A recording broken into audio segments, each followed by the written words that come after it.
Hey everybody, welcome back. Today I've got another little gem for you. I've got one that was sent in by TJ. He sent me this cool little Polk speaker in. And this one is a little different circumstance than a lot of the other speakers that get sent in. TJ liked this speaker. He said it sounded great. He loves them. And he wanted to see if he could take it another step further. Most of the time when customers send product into us, they usually have some kind of issue with it. They're hearing ringing, the cabinet's resonating, the signal's being smeared by a bunch of cheesy parts, and it's usually budget level stuff or mid-fi level stuff that comes in, and we wind up having to go in and correct problems. We have to design stuff that fixes stuff. And then I get a lot of comments from you guys, or from some people saying, we're just bashing everybody else's product in order to sell our own, which is not the case at all. And these upgrades are like just an inkling of our actual sales, but it's something that I like doing. It's fun for me. It's a new challenge to fix whatever problems there are with whatever gets sent in. This is not the case this time. When it's good, I'm going to tell you it's good. When it's loaded with cheesy garbage, man, and it measures poorly and the engineering is horrible, I'm going to say exactly what it is. So you can take it for what it's worth. At least I'm going to be honest about this stuff. And in this case, Polk did a really good job. And I had another Polk speaker in here a few weeks ago, and they did a really good job on that one. And this one is the Polk LSiM703 model. And let's just go through this thing first and look at what you get. And also, these things were not priced really high. I don't remember exactly what the original retail price was, but some of these were on sale and closeouts, and they were thrown out there at pretty good prices. And let's start with the cabinet. The cabinet quality is really good. This is not the cheesy, flimsy stuff I typically see in here. I mean, this is more like the Wilson Audio stuff that came in a few weeks ago, where we're talking about thick, heavy, gloss finish here, thick baffle, at least an inch, maybe an inch and a quarter front baffle. The sides are at least 3/4, maybe 7/8 of an inch thick, and the finish on it looks fantastic. I mean, it is really, really done nice. There's a brace here running through the box. There's another brace here. So not only is it well built, it's heavily braced, which is also well built. The port has this flare to it and this centerpiece in the middle of it here. I'm not a big fan of it, but it does allow you to put this close to a wall and not couple with the wall too much. You're already coupled with this. This is part of the port structure. So that wall effect is going to be very minimized by the way this is designed. Also, right up front, let's jump to binding posts on this thing. A lot of speakers at this price point use really cheesy binding posts because they're really cheap. And when they have steel parts in them and steel nuts and stuff, I usually let everybody know, hey, magnets stuck to this stuff. There's cheesy parts here. Just replacing those alone can really improve the signal transfer and improve clarity quite a bit. In this case, these may not be pure copper binding posts. They are brass, and they do not have steel nuts on them. They do have brass nuts on them. So they went the little extra mile, and they did a lot of little things really right. So on that, let's move to the drivers. And I want to start with this little woofer. And I want you to just take a look at this thing. Look at how well the frame is built on. It's a nice cast frame. There's a lot of open space here for the back wave. Got a good sized voice coil. And I also note two top plates here. When I see those double stacked top plates, that usually means an underhung, possibly multi-gap voice coil, which is similar to the old XBL motor structure that Dan Wiggins designed many years ago. This looks nice, and that's a really good way to build a woofer. Now, it may not be ideal to play up in a higher frequency range, but it doesn't have to. This is a three-way design. Also, this cone material, and I looked at one of the Polks that came in a couple of weeks ago, and I said it looks like it's an aluminum cone, and it does have that feel. However, I found out it is not.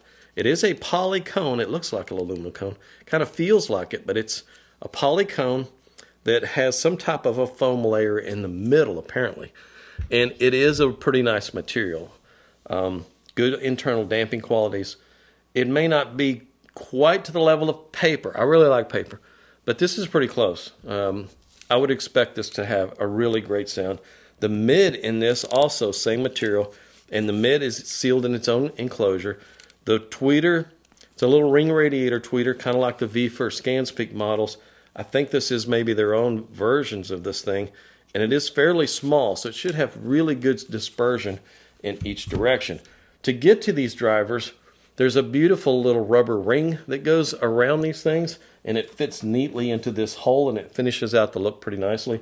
All you have to do is just reach in and kind of grab this ring around the inside and start pulling on it, and it will just pop off. There's some little grooves here that line up with the woofer that sets that in there, and it's just a snap in, snap off, real easy deal to do. Same with around the tweeter mid pod. There's also some little grooves there that these fit into. It's a little rubber beauty ring basically, and it's held on with a sticky tape.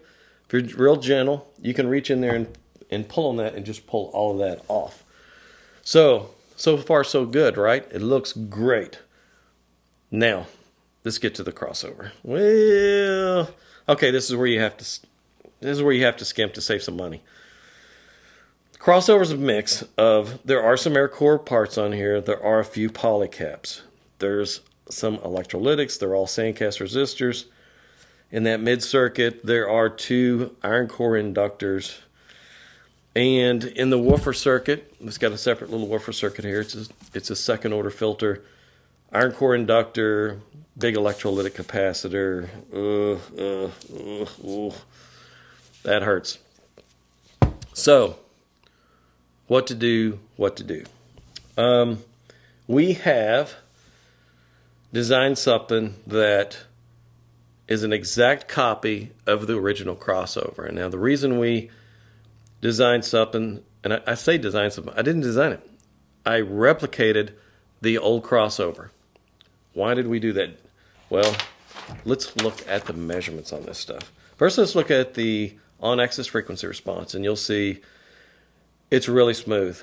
Nice, smooth response. Tilted up a little at the top end, but not much. That will drop off just a little as you get in the off-axis. So I don't mind seeing it elevated just a little, because most of the time you don't have the speakers aimed right at your head. You have them more at an angle. That top-end energy gets absorbed into the room real easily.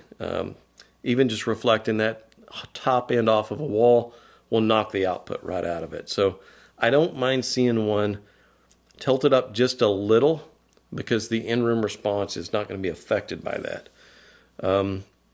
Let's look at the crossover response. Now, it had dual binding posts on the back, as you can see. So I could shoot the tweeter mid individually of the woofer. We could see it crosses fairly low, which is exactly what I would do with it. It's crossing around 320 hertz or so. Off-axis horizontal also looks pretty good. There's still a little bit of an elevated response around 3K hertz, but that's in a pretty far off-axis. That's typical, and that's not bad. Also, let's look at the vertical off-axis. And due to the fact that the tweeter's crossing to this mid, and it's crossing with the acoustic centers so close together, we're not seeing a big drop out in the vertical plane. So the vertical off-axis, as you look at it, you'll notice it doesn't change that much. And this one also has the mid above the tweeter. So a lot of you are thinking, well, the acoustic centers then are further apart from the mid to the woofer. That's okay, because they're crossing at about 330 hertz or something. Wavelengths at that range are really long. So the fact that the acoustic centers are a little farther apart at that lower frequency, no big deal.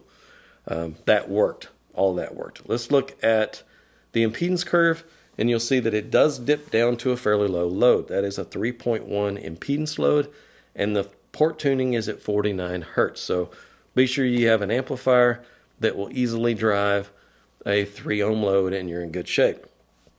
Now here's what I really like seeing.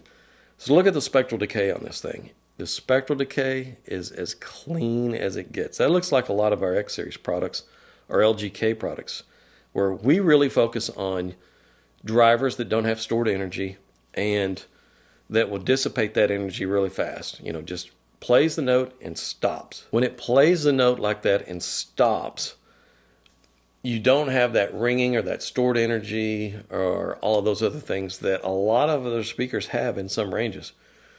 This is fast. And this is one measurement you can look at and say, this tells me something about how it's going to sound. Remember, all these other measurements are measurements of how accurate the speaker is.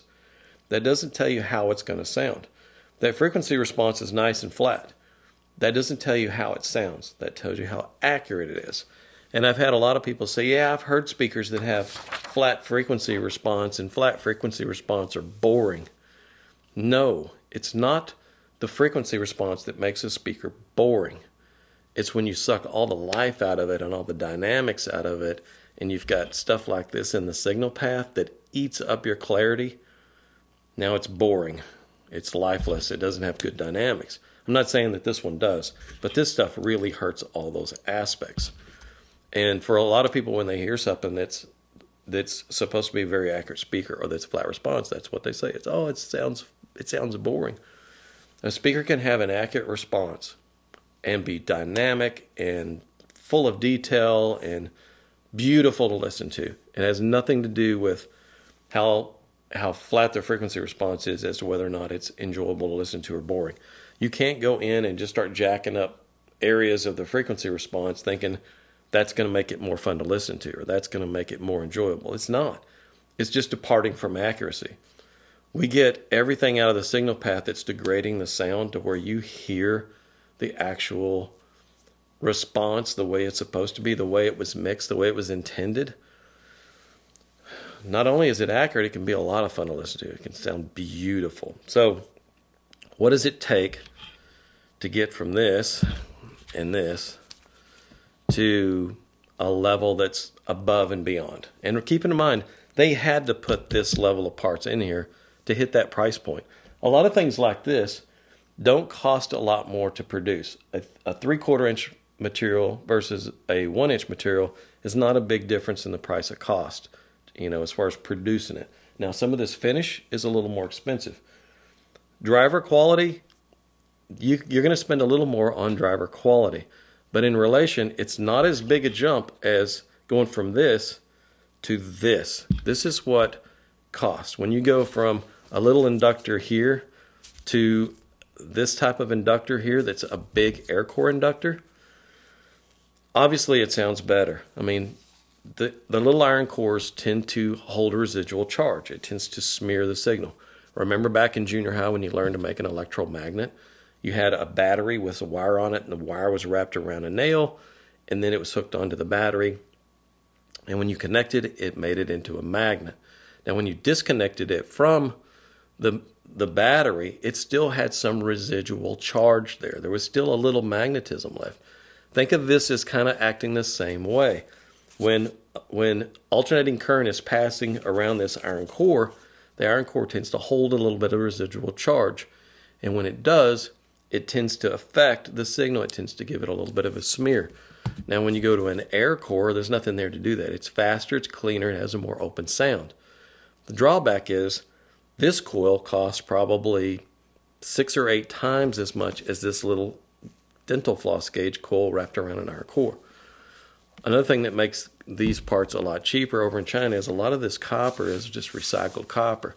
That's the only way to get the cost down versus high purity copper, or it's just smelted and it wasn't gone through a process of electrolysis where you get high purity. Those processes cost more money. Copper itself is a commodity. It costs the same everywhere in the world, but the process that it goes through can make it more expensive. This is 4/9 pure copper, and it is more expensive to make that high purity. Also, the cost of winding and stuff here in the U.S. is a little more expensive than the labor cost over in China, where they pay those people nothing to wind coils. So it is more expensive, but the difference in quality is pretty significant. Also, going from some of these capacitors that you see here to these larger poly caps, and in the tweeter circuit, in this case, a couple of sonic caps in the tweeter circuit. Even on some of these larger caps, we add a little JB bypass cap. It's a 0.1 across some of these bigger values so that it dissipates that stored energy much more quickly. So a bigger capacitor, the bigger it is, the more it tends to hold a residual charge, And when you bypass it with a smaller cap there, you can dissipate some of that, and it's cleaner and has a better sound. And in the case of a lot of these, some of these bigger caps, they use electrolytics because it's cheap. Going from electrolytics to some of these poly caps changed the price quite a bit. So this stuff, it tends to add up. We give you some high quality, high purity copper with polyethylene on it versus this stuff. And this had push-on connectors. You can solder this stuff straight to the drivers and bypass using push-on tin, connectors made of tin, and get that stuff out of the signal path. All these little things matter. Getting rid of these sandcast resistors, which have steel end caps in them, and going to a higher quality resistor that's just pure copper, it's going to sound cleaner. It's going to sound better. Again, all this little stuff adds up. So we've put together a little upgrade for this. We didn't change anything in the design, so it's going to measure exactly the same. However, clarity, detail levels, imaging, soundstage layering, all that stuff's going to open up a lot. And we're including a set of tube connectors for this thing. We're also including a sheet of no-res. I've got half a sheet of it over here. We cut it in half to make it easier to ship because it costs a lot to ship some of that stuff because of how big it is. So no-res, this is half of the size of the sheet. And so, again, we can send this stuff out, cut it in half, make the foam sides face each other, put all the parts inside, put it in a box, and it ships really well that way. The foam layer helps protect all the parts. So we're putting together a whole package for this speaker. And another thing to keep in mind is, as you can see, these parts take up a lot more space than these parts do. And these had to be separated on different boards just to get it to fit in between all the braces. This stuff may not fit in there very well. You're going to have to get really creative and put all this on separate boards between the braces and on the sides to get it in there, which you could. It also is going to take up a little bit of airspace when you do that. So I recommend taking the no-res, cutting that stuff up, and lining all the spaces between the braces with no-res to help deaden some of the box a little bit. That's going to improve the bass. And I would mount this one external. It's a little more work, but mounting it external has its advantages. And also, if you want to go back in and play with it and jack with it, it's right there, and you can go in and you can swap out parts and caps, and you can really experiment with a speaker like this. So you're going to have to build a pretty good sized crossover board or a long one or something to get all this on there. If I were somebody doing this from scratch and I own these things, I would consider building a custom set of stands that match this, maybe a cherry coating on it to match the cherry finish, and I would build the crossover parts into the stand so that you're just plugging it in at the bottom and you got wiring coming straight up from the stand right into the back of this thing. And I would replace all of these bonding posts with tube connectors, or at the very least, I would drill another set of holes here at the bottom, and there's space in there for it, and put a set of tube connectors here and at least run the tweeter through the tube connector, and you could still use these bonding posts. They're okay. You might want to consider replacing one of the sets and running the mid and the tweeter through tube connectors, and maybe just using the bonding posts only for the woofers, which you don't hear as much of a degradingness. Is that really a word? It doesn't degrade the signal as badly at really low frequencies as it does at the higher frequency ranges. When we start getting to higher ranges, we go to tube connectors. We don't use them on our servo subs. We use a Nutric connector, which is fine for ranges below 100 hertz. But when we get above that, we typically will use a better quality connector that's all copper, and it improves everything. So we're going to put all this together. We're going to have it on the website as a way you can just click on it and order it. I haven't totaled all this up yet. It's probably not going to be cheap. But in the end, this is a speaker that can compete with a lot of much more expensive speakers. They did a good job with the drivers. They did a great job with the cabinet. You put this level of parts in there, and yeah, bring on the Wilson Audio stuff. Bring on anything out there you can drag up as far as mini monitors and stuff goes, and it's going to be competitive with the performance of any of those other mass-produced speakers or any of those other really high-end speakers that are out there. It may even be very comparable with some of our X Series products once you upgrade it to this level. That's why the DIY market, you get so much more for your money, because you're not paying the premium and the upcharges and the dealer part margins and everything else for all these higher end parts. You're paying for just this stuff, and then you go in yourself and do this upgrade. It's fun, it's not hard to do, and very rewarding, and it gets a lot of people into doing DIY. The customers that usually that do things like this, they spend the time and they upgrade the speaker. They're the ones that come back and buy our other kits, it becomes a hobby. It gets fun for you. So I guess that's it for this one. Kudos again to Polk for doing a really great job on this thing. I didn't have to fix anything. Whoever the engineer is that did this stuff, 2 thumbs up to you. And it's a bummer that it had to meet these price points. At some point, you guys should consider taking something like this well designed, and putting this level of parts in it. And obviously you're going to have to charge for it, but I think there's enough demand out there for it. I think it would surprise a lot of people just how good some of your design work really is, and how good the Polks can really sound if you just took it to another level with this internal components. That's it. See you guys in the next video.